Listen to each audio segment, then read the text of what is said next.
Тамак коопсуздугун алдын алуу максатында 7 каналдын Сапат Мөнөт программасынын кийинки берүүсү назарыңыздарда.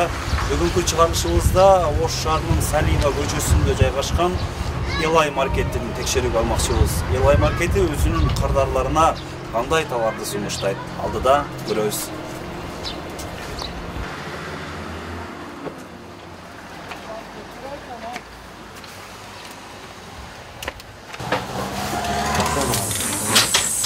Атым Мелис, Сапат Мөнөт программасы.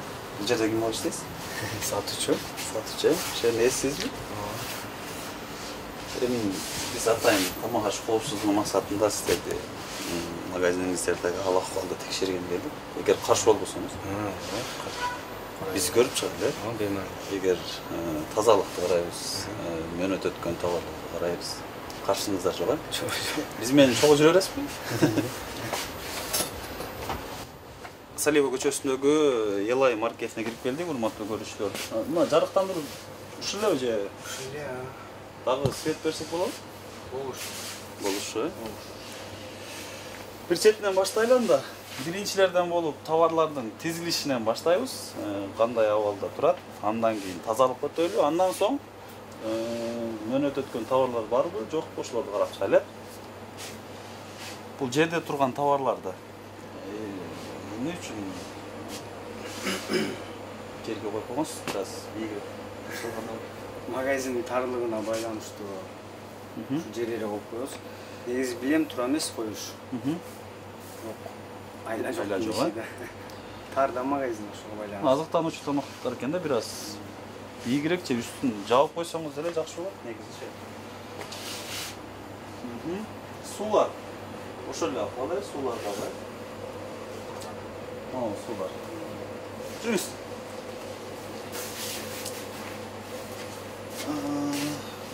Бул жакта негизинен бул жакты тартып койсоң. Бул жакты. Аламойшилер. Негизинен булардын жерде турганы туура эмес деп ойлойм, себеби азыктануучу тамак болбосо дагы бираз бийигирээк же болбосо башка жака алып койсо туура болмок.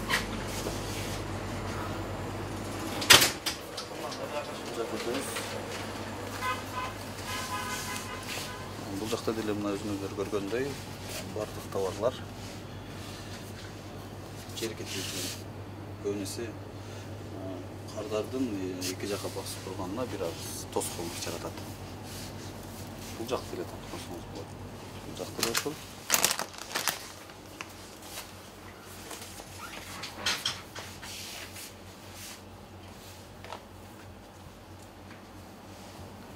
Бул жак 3-чү катарда деле бир аз кардарлардын ары бери басканына бир аз тоскоолдук жаратат.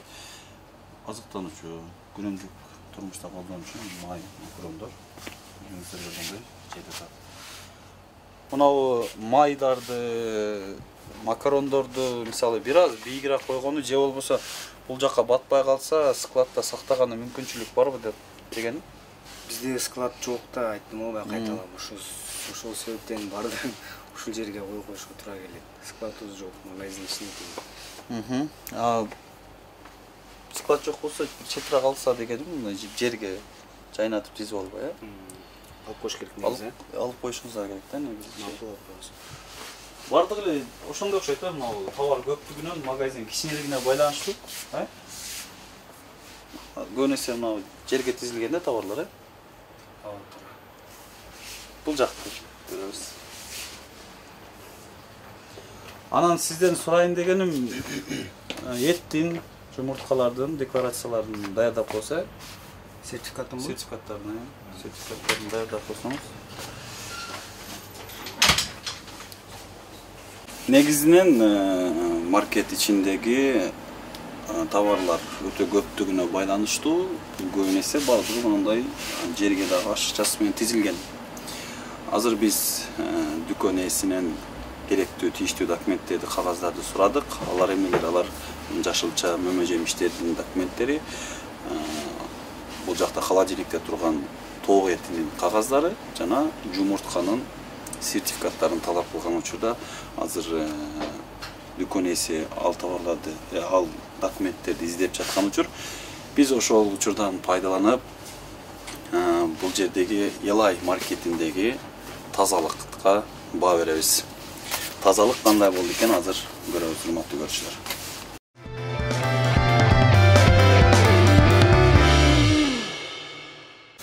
Негизинен Елай маркетиндеги тазалык абалды мына ушул полкалардан баштаган тура көрдүм. Өзүңүздөр көргөндөй бул жерде чаң жок, эч кандай таза кармашкан. Бул жак деле таза кармалган. Бул тарап деле эч кандай чаң жок. Холодильниктин үстүн көрөбүз.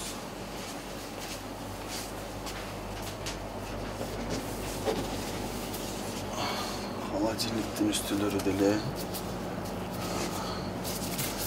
жакшы десек болот. Бул жерде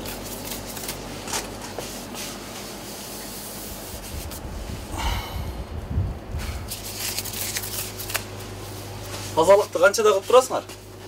Тазалык видимода бир генеральный кылып турабыз воскресенье күндөрү. Воскресенье күндөрү генеральный болобу, Холодильниктин үстүндө негизинен чаң жок, урматтуу көрүүчүлөр. Бул полкалардын үстүндө деле эч кандай чаң тапкан жокмун. Азыр дагы карайбыз.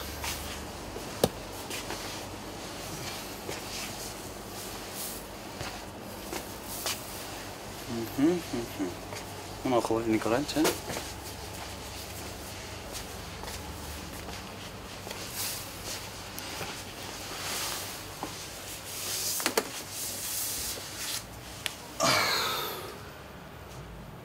Biraz çam, biraz göbüz. Biraz çam oldu.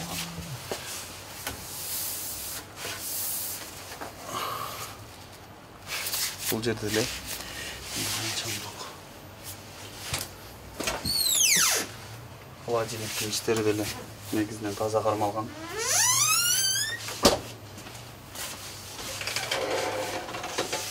Бул жак деле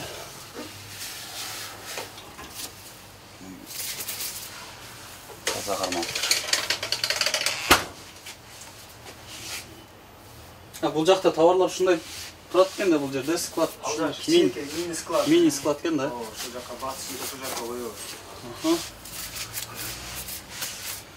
Тазалык жакшы экен, Тазалык товарлар ушул жерде деле. Таза.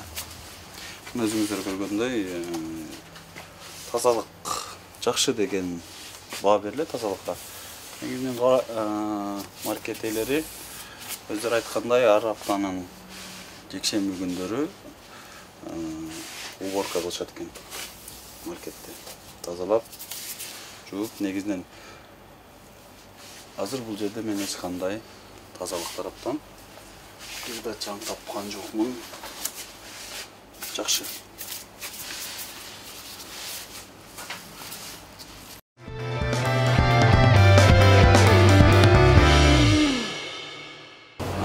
Эми биз болсо жана дүкөн ээсине айтканбыз, бул жактагы тоок эттеринин, жумурткалардын жана бул жерде турган жашылча мөмө жемиштердин документтерин, сертификаттарын талап кылганбыз.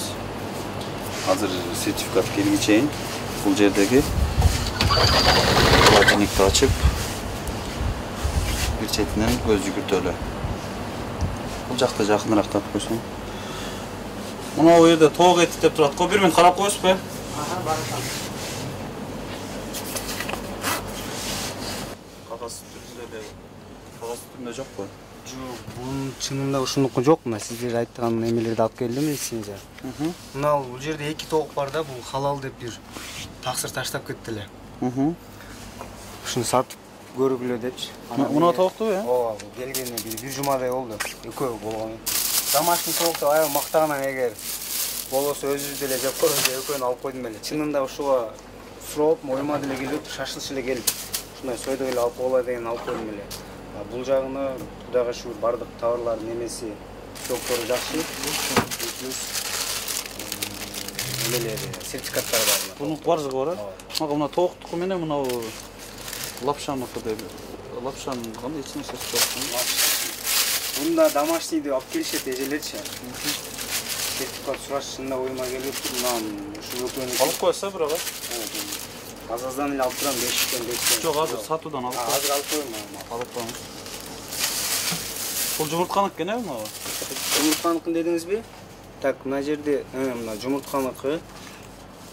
Мына мясо птицы дейт. Мыналардыкы бардыгы. Буларды 1 жылга мына 20-га чейин. Так. Тагы бул колбасалардыкы бардыгы. Жанагы неменики. Мөмө жемиш, помидор, огурцы. Мөмө жемиштикин биринчи жолу кылып атам чынындачы. Мөмө жемишке да сертификат алыш керек дегенде. Биз өзүбүз эле тешик таштан алып чыгып эле. Мисалы бүгүн эртең менен барып саат 6-ларда алып келип жайып коюп буга сертификатты каяктан алышты деле билбейм да. Хорошо, түшүнүктүү. Буларды өзү жабыштырып коюшуңуз керек экен, холодильникке. Азыр илинип турган жерден алып келдим булардычы. Калгандар бардыгы жайында бар. Азыр сиз мындан алып коюшуңуз керек экен. ошону анан жана наркы Тоок да. тоок этин алып койсоңуз. Калгандары бардыгы жайында. Бардыгы жайында. Көрүнүштөрү жакшы. Алар бардыгы свежий.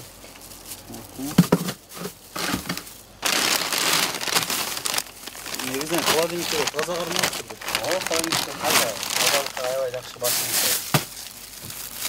Хорошо. Азыр бул жерде бизге көрсөтүлүп болгон сертификат мөмө жемиштердики экен, э? Аны дагы бир кылдырып койсо, сурап. Аны алып койбойлубу, камераны көзүнчө сатуудан.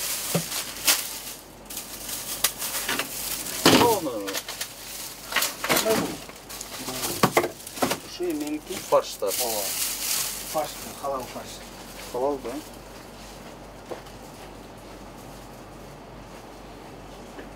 Бирок бул фаршта деле эч кандай кайсы күнү чыккандыгы жазылган эмес, өзүңүздөр көргөндөй. Кайсы күнү бүтөт, бул дагы сыр. Хорошо. Кайсы күндөр чыкканы жазылган эмес, кайсы күнү бүтүшү жазылган эмес. Мына жерде жазылган да мына. Мына жерде жазылып турат мына.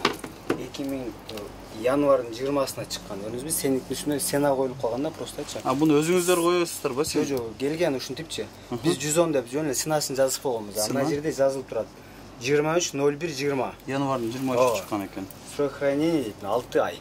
6 ай. Булар жакшы. Бирок бул өздөрү жазыш керек да, сиздер бул жерге мынау үстүнөн өзүңүздөр кайсы күнү чыкканын белгилеп койгон окшойсуздар деп атпайбы? Жок. Хорошо, жакшы.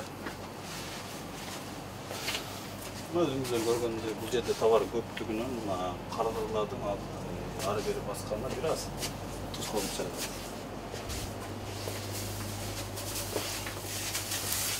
Жети батыр тортору дейт. Жети батыр тортору. Фирма ээлеринен дагы бир жолу суранабыз. Жети батыр тортун чыгарган ишкерлерден сиздерден сураныч, чыгарылган күнүн жазып койсоңуздар, бул жерге сиздер жарактуулугун гана жазгансыздар 25 марттыкы. Кайсыл күнү чыккан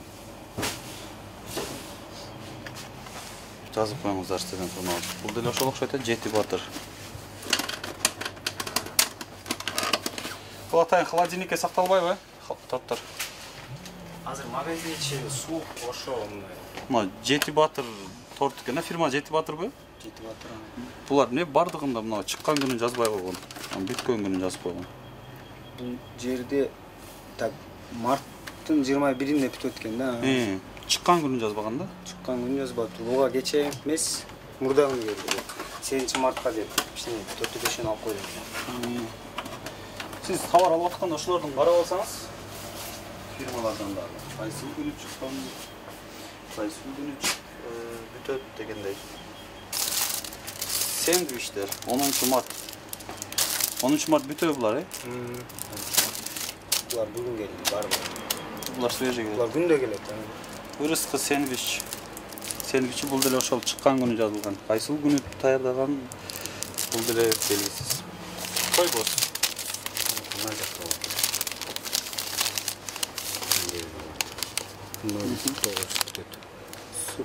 Сактоо мөөнөтү 09:03 дейт. Чыккан күнү бул деле ошол экен да?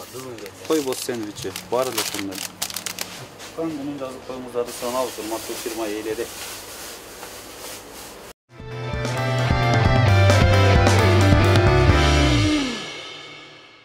Негизинен балдар биздин келечегибиз дейбиз. Биз өзүбүздүн балдарыбызга, улдарыбызга кандай азыктарды сунуштайбыз азыр. Алардын коопсуздугу үчүн мынакей атайын талан гана жаш балдарга арналган йогурттарды жана агуша ушундай азыктарды текшерүүнү чечтик. Йогурттар жаңы эле келип турабы? Бул йогурттар тез эле келип турат. Алмаштырып турасыңарбы, карап турасыңарбы? Срок годности булардыкына детский питанияга айрыкча көбүрөөк басым жасайбыз. Мисалы мыналар өтүп кеткен эмес, даже бир 2-3 ай калганда эле уже фирмаларга айтып алмаштырып турабыз, алдын ала элечи.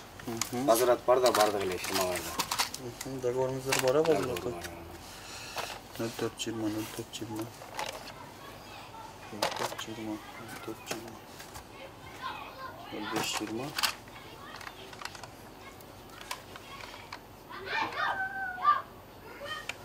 Маны казгап тур.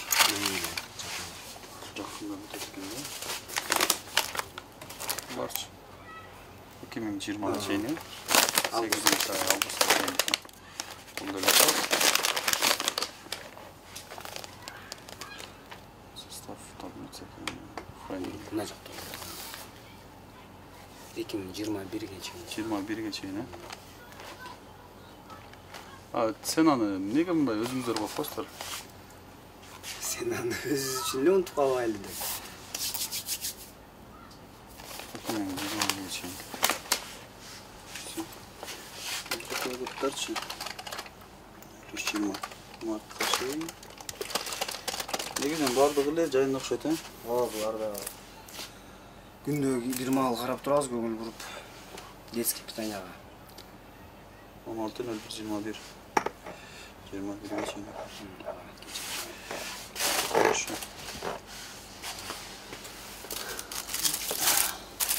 Бул не? Бул детский мармелад. Бул мармелад да? Мармелад деп келет. Бул кандай эч кандай аннотациясы жок, переводу жок болсо. Коробкасында болсо, Коробкасында болсо, Булар нече тастайбы, документтерин бошотойбу?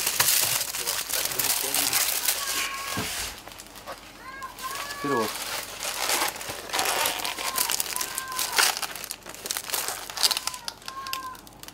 Сизди билбедим го, бирок мен түшүнбөдүм аны, бул кандай товар экенинчи.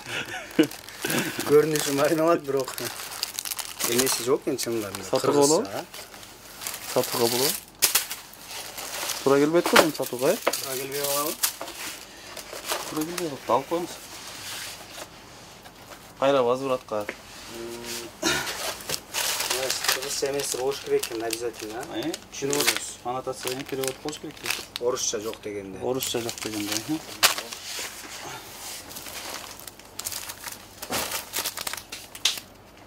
Хорошо. Алгандары Жакшы эле ушулар. жайында гана бир болсо.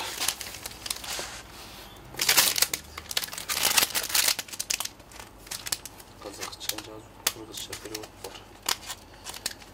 Сактоо мөөнөтү 5 ай чыгарылган күндөн баштап. Бирок кайсы күнү чыгарылганы айда экен, Бар экенби? 5 ай болсо, 3 ай убактын чыккан. Булар детский нерселер тез эле келет.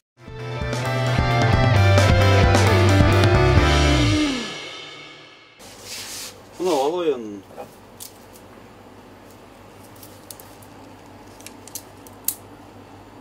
Бул деле алыш керек экен, сатуудан, Алыш керек экен. Себеп? Эмеси жок бекен. Азыр болуш керек. Болуш керек.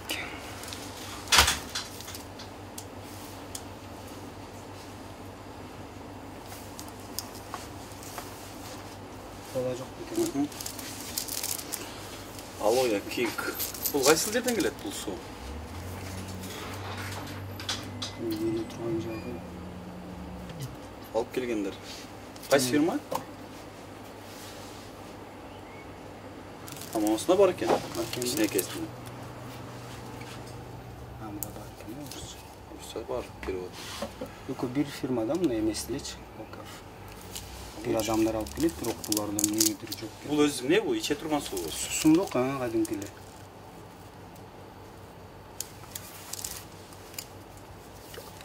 Алып коелу. Алып коюш керек болобу ошондо? Алып коелу.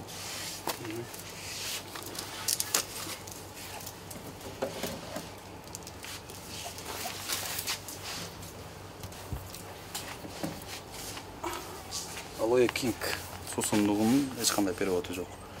Мына өзүңүздөр көргөндөй. Бул жерде башка тилде жазылган. Мындай түшүнүксүз нерселерди сатууга албетте болбойт, Алкос. Алкос? Складно боюнда. Хорошо.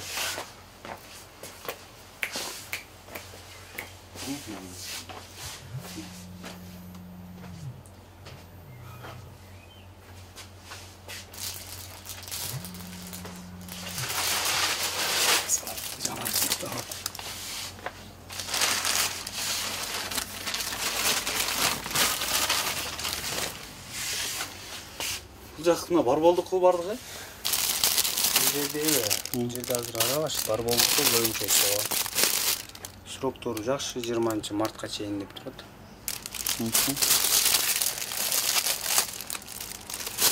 Бүгүн чыкты, бүгүн келди бул да 5.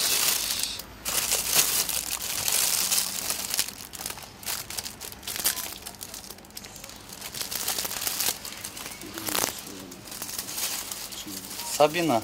Сабина. Сабина кексин сурап өткөн. Алып койдуңузбу? Сабина булочкалардан. Мана өткөн бардыгы. Булар чыккан күнү болсун? Чыккан күнү булардыкы. Азыр сиз беркин алдыңыз, берки мөнөт өткөн да, мына Сабинаныкына. Сабрина экен. Сабрина фирмасы. Булар ошондо 13-мартка чейин болуп калса 10 күн экен. Сабрина фирмасынын өкүлдөрү барбы? Возврат алышабы? Возврат алышат.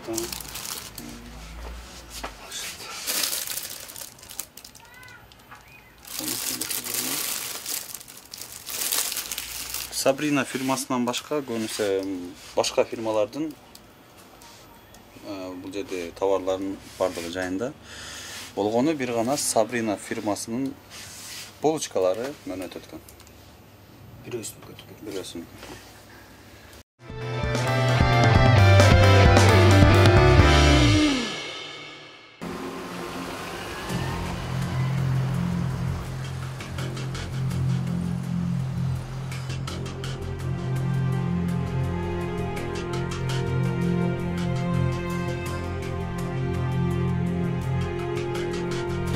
Сапат мөнөт программасынын алкагында Манас ата кечи районунун Салиева көчөсүндө жайгашкан Елай маркетин текшерүүгө алган учурубузда бул жердеги товарлардын, азык-түлүктөрдүн абалы көп нерсе жакшы, баардын мөнөтү өтүп кеткен товар табылган жок. Бир эле булочканы эсеп кылбаганда калган товарлардын баардык жайында жана тийиштүү кагаздары камтылган. Негизинен тазалыкка келсек, тазалык болсо кызматкерлер тарабынан жакшы каралган, магазин, холодильниктердин аралыгы бардыгы тазалык жайында десек болот. Сапат мөнөт программасы мындан ары дагы өз көрсөтүүлөрүн улантмакчы. Тамак аш коопсуздугу биринчи орунда андыктан 7-канал мындан ары да кийинки көрсөтүүлөрүн улантат. Ал эми сиздер менен биз коштошобуз. Мен атым Элис Исмайлов. Көрүшкөнчө аман туруңуздар.